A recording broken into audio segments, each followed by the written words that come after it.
રાજકોટના અગ્રણી બિલ્ડર અને રાજપૂત સમાજના આગેવાન તેમજ લોકસભાની ચૂંટણી સમયે ક્ષત્રિય અસ્મિતા આંદોલનમાં સક્રિય રીતે ભાગ લેનાર પીટી જાડેજા સામે વ્યાજખોરીનો ગુનો નોંધાતા ભારે ખળભળાટ મચી। એક કારખાનાદારે પીટી જાડેજા પાસેથી ₹60,03% વ્યાજે લીધા બાદ ₹70,80,000 ચૂકવી દેવા છતાં વધુ વ્યાજ મેળવવા માટે 5 ચેક ઉપર સહી કરાવી મકાનના ઓરિજિનલ દસ્તાવેજ પડાવી લીધાની ફરિયાદ નોંધાતા પોલીસે મનીલેન્ડ એક્ટ હેઠળ ગુનો નોંધી કાયદેસરની કાર્યવાહી હાથ ધરી।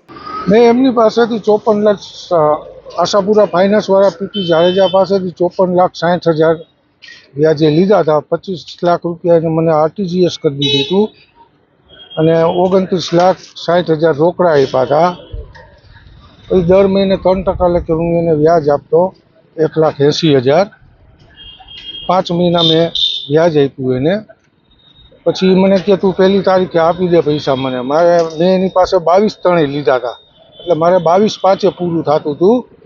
એની બદલે કે મારે પહેલી તારીખે જોઈ છે, એટલે પહેલી તારીખની બદલે મેં એને 9 દિવસ મોડા આપ્યા, 10 તારીખે આપ્યા।